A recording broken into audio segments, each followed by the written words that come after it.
I will be the first to admit to you that when I was initiated into the living tradition of the oral tradition of Naga Sannyasis in 1970, I imagined the tradition to be a contained philosophy and practice, something finite, like a package or a book. I had to climb this mountain, and there it was on top, what I wanted, a pot of knowledge. And I did climb.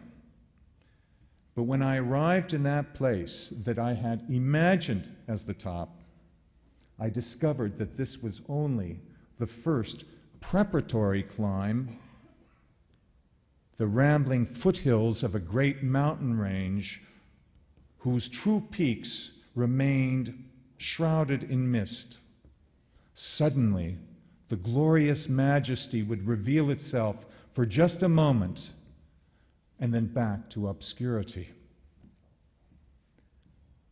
I had no handles, no maps, no landmarks to determine where I was or where I was going.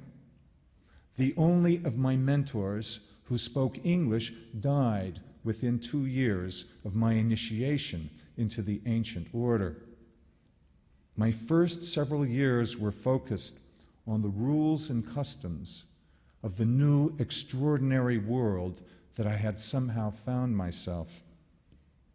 I wanted to know why we did things in a particular way. I wanted to know how all the rules and rituals connected together in some way to make something or mean something. I really wanted books.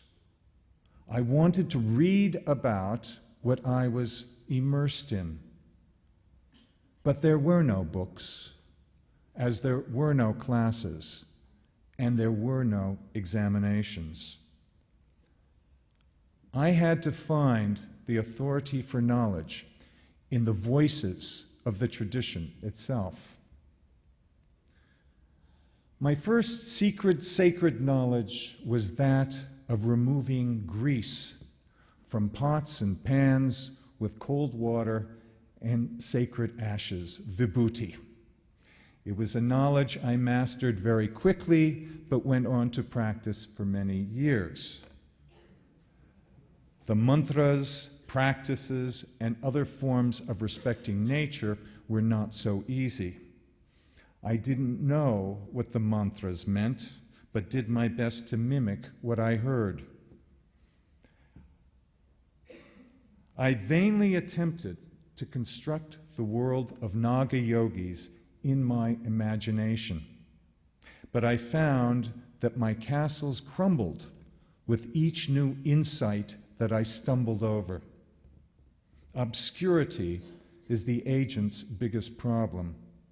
It took me many years to understand anything, and many more to be able to articulate what I learned.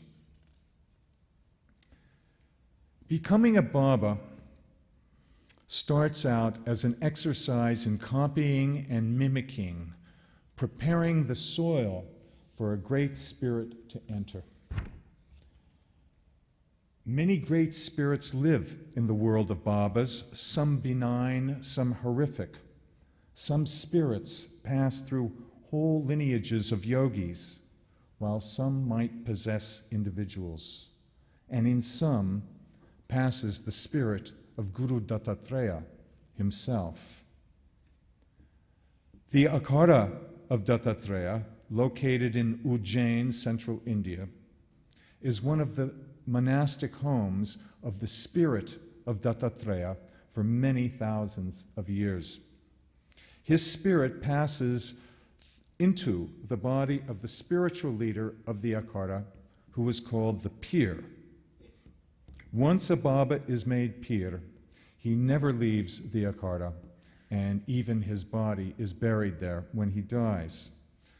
So Dattatreya resembles a mausoleum of all the Pirs possessed by Guru Dattatreya going back millennia. There are bodies we must choose said Haripuri Baba, my first guru, just before he left his body for the last time, that have certain minds, certain dispositions. These become suitable for passing the tradition down through time. These aren't the only spirits floating around possessing human bodies. There's also the spirits of love, of hatred, of benevolence, of artistic aestheticism, of violence and patriotism. Humans also become possessed by the spirits of planets, of rivers, deities, and celestial dancers. The process of becoming a Baba, a commentator on the book of the world, is a process of absorption rather than study as we know it.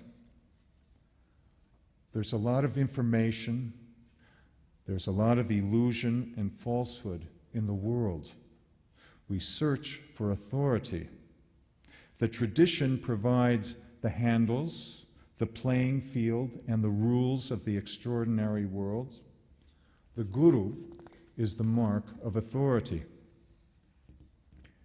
He becomes the point of contact with the tradition, his disciples' patron, protector, witness, and mentor. To the disciple, he is the tradition itself, the living commentary of the book of the world.